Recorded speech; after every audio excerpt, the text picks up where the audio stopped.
Hey guys, मैं हूं अभिषा और मैंने नीट 2024 में 710 आउट ऑफ 720 स्कोर किया था। और मैं आज की वीडियो में अपने नीट की स्टडी शेड्यूल के बारे में बताने वाला हूं, जो मैंने अपनी प्रिपरेशन के दौरान फॉलो किया था।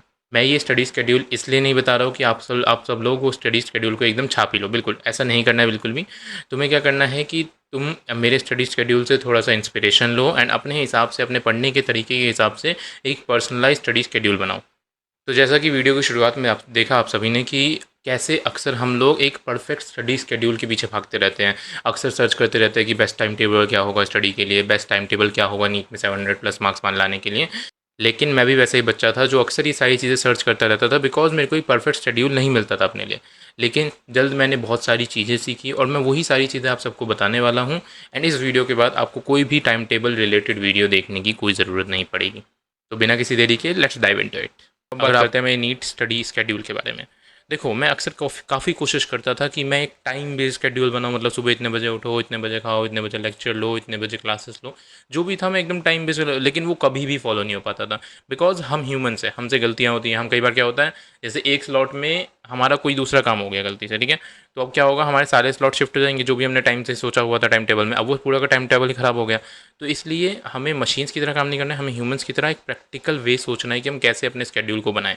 ठीक है, तो सबसे पहली चीज़ है कि there should be no time table. No time table का मतलब क्या है, एकदम टाइम बेस्ड टाइम टेबल नहीं बनाना है तुम्हें बिल्कुल भी, कि तुम ऐसे सुबह इतने बजे उठना है, इतने बजे नहाना है। ऑफकोर्स तुम ये चीज़ बना सकते हो कि इतने घंटे सो, इतने से इतने बजे सो, और उसके बाद जो काम है वो टारगेट्स के हिसाब से चलो।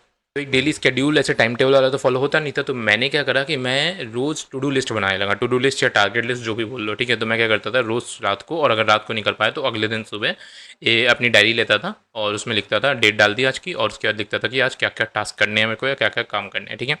तो अब जैसे मैं तुम्हें यहाँ पे दिखा भी रहा हूँ, ये मेरा एक डे का है। जैसे ये है 17 फरवरी 2024। अब उस वक्त क्या था कि उस वक्त ज़्यादा लेक्चर्स वगैरह में ले नहीं आता, क्योंकि मैं ड्रॉप ईयर में था, तो लगभग मेरी मोस्ट चीज़ें कंप्लीट हो गई थी। उस वक्त मैं केवल रिवीजन कर रहा था और अपनी जितनी भी चीज़ें वीक थी ना उन सबको ब्रशअप कर रहा था, ठीक है। तो मेरा क्या स्केड्यूल था, मैंने कुछ निमोनिक्स बनाए हुए थे, जैसे एनआर मतलब नोट्स रिवीजन, डीएस मतलब doubt solving, NP notes practice, ऐसे छोटे मोटे बनाए हुए थे अपने आप को इंडिकेट करने के लिए, ठीक है। तो अब मेरा क्या था, जैसे 17 फरवरी है, तो मैंने उस दिन के टारगेट सुबह सुबह लिखे थे। नोट्स रिवीजन में मेरे को बॉटनी के ये चैप्टर रिवाइज करने हैं, जूलॉजी के, animal kingdom, animal field morphology, ये सब रिवाइज करना है, ठीक है। एंड डाउट सॉल्विंग, जो भी डाउट बचे हुए मेरे फिजिक्स के नोट्स में मैंने सर्कल करे हुए थे, वो डाउट, मॉड्यूल्स के जो बचे, ऐसे केमिस्ट्री में जो बचे हुए वो सारे डाउट्स को सॉल्व करने का। फिर एक और टास्क था कि नोट्स प्रैक्टिस में, जैसे केमिस्ट्री में सॉल्यूशंस हैं, केमिकल काइनेटिक्स, जीओसी, इन सब के नोट्स प्रैक्टिस करने थे, मतलब नोट्स में जो भी क्वेश्चन है वो सारे।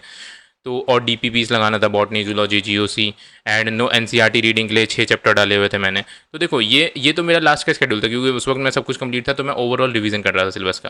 तो इसलिए इतने सारे चैप्टर्स है, इतनी सारी चीज़ें उसमें डाली हुई हैं। तुम्हें अपने हिसाब से डेली की डेली ऐसी एक टू डू लिस्ट बनानी है।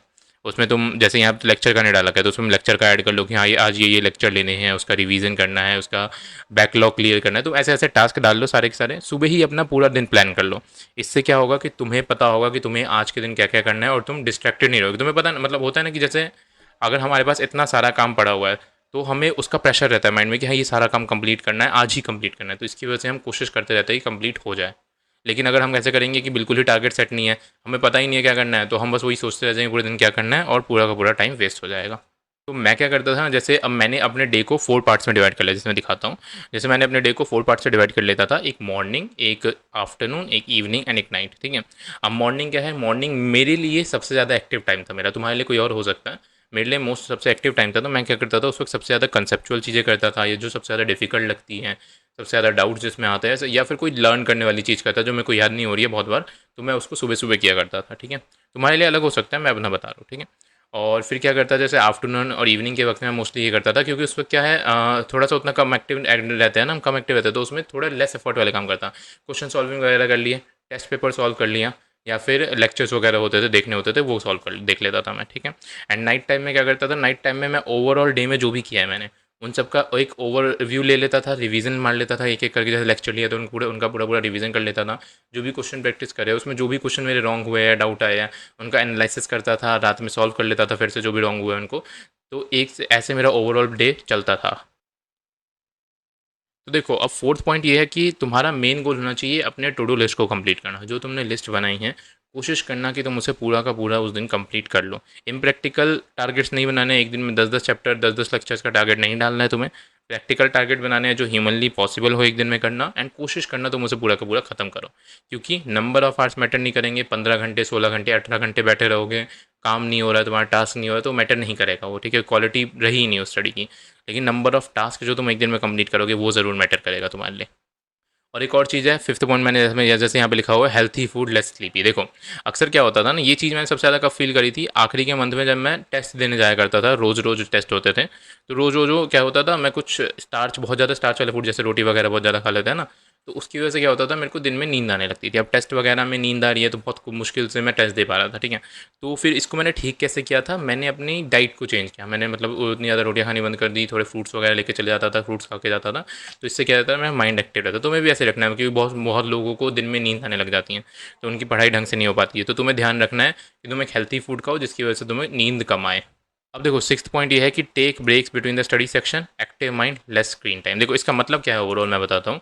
तुम्हें क्या करना है, तुम्हें ये नहीं करना है कि तुम पूरे पूरे दिन लगातार बैठे हुए हो, ठीक है, उससे तुम्हारा माइंड भी फटीक हो जाता है, मतलब थक जाता है बहुत ज़्यादा। तुम्हें क्या करना है, 2-3 आवर्स जो भी तुम्हारा फोकस टाइम है, जैसे मेरा 2-3 आवर्स रहता था, तो 2-3 आवर्स में स्टडी करता था, उसके बाद मैं ब्रेक लेता था, 10-15 मिनट्स या 20 मिनट्स का ब्रेक लेता था, और उसमें कोशिश करता था कि मैं कम से कम स्क्रीन टाइम रखूँ, क्योंकि स्क्रीन टाइम से क्या होता है, अगर हम जैसे फ़ोन खोला, रीलें घुमाने लग रहे हैं, या यूट्यूब देख रहे हैं, यूट्यूब शॉर्ट्स देख रहे हैं, तो वो सारी चीज़ें नहीं रखनी है तुम्हें, ठीक है। पहली बात तो अपने फ़ोन में इंस्टाग्राम रखो ही मत, शॉर्ट्स को भी डिसेबल कर लो। तो इससे तुम मतलब ये तुम्हारा टाइम वेस्ट ज़्यादा नहीं होगा, ठीक है। एंड कोशिश करो कि तुम्हारा स्क्रीन टाइम कम रहे ब्रेक्स के वक्त में। अगर स्क्रीन टाइम ज़्यादा रखते हो तो तुम उसी में रह जाओगे, और तुम्हारा जो 20 मिनट का ब्रेक है वो जाके 40 मिनट, 1 घंटे का हो जाता है, ठीक है। तो उसका ध्यान रखना। अब कुछ इंपॉर्टेंट टेक्निक्स के बारे में बात करते हैं जो मैंने अक्सर फॉलो की थी अपने टाइम पे। देखो सबसे पहला है timer based study. Timer based study, मैं उस वक्त एक ऐप यूज़ करता था, उसका नाम था फ्लिप। देखो ये कोई स्पॉन्सर्ड नहीं है उस ऐप का, ठीक है, और वैसे भी इंडियन ऐप है भी नहीं। तो ये इस ऐप में क्या होता है ना, इस ऐप में मतलब तुम अपना स्टडी को ट्रैक कर सकते हो, तुम अपना गोल डाल सकते हो और उसको तुम ट्रैक कर सकते हो। कि तो मैं क्या करता था ना, कि जैसे मैं स्टडी कर रहा हूँ, जैसे मैंने पढ़ाई करना चालू किया, मैंने इसका टाइमर खोला और ऑन करके छोड़ दिया, ठीक है। इससे क्या रहता था कि मैं जितने घंटे स्टडी कर रहा हूँ वो मेरा पूरा ट्रैक रिकॉर्ड रहता था, कि हाँ मैंने आज इतने घंटे पढ़ा है। जैसे मैंने एक दिन का लगा रखा है, उसमें मैंने क्या 10 आवर्स पढ़ा है, ठीक है, 10 आवर्स पढ़ा हुआ है, और ये सारे मेरे जो गोल्स थे वो मैंने कंप्लीट करे हैं। तो तुम्हें ऐसे ही करना है। मतलब तो तुम अपने या तो फ़ोन का सिंपल क्लॉक वाला जो सेट टाइमर होता है वो भी यूज़ कर सकते हो, तो तुम अपनी स्टडी को ट्रैक करो। इससे फ़ायदा ये होगा कि तुम टाइम मैनेजमेंट करना सीख जाओगे, एंड साथ ही साथ जब तुम क्वेश्चंस को टाइमर के साथ प्रैक्टिस करते हो ना, तो तुम्हारी क्वेश्चन सॉल्व करने की स्पीड भी धीरे धीरे बढ़ जाती है। हाँ, अब अगला है देखो स्ट्रेस मैनेजमेंट। स्ट्रेस मैनेजमेंट यहाँ पे मैंने लिखा डेली वॉक्स और some fun activities which can refresh your mind. Simple मतलब है, तुम अक्सर पूरे पूरे दिन पढ़ाई कर रहे हो, पूरे पूरे दिन घर में बंद हो, तो क्या होता है ना, हमारा माइंड थक जाता है एक ही चीज़ करते करते, या बोर हो जाता है एक ही चीज़ करते करते।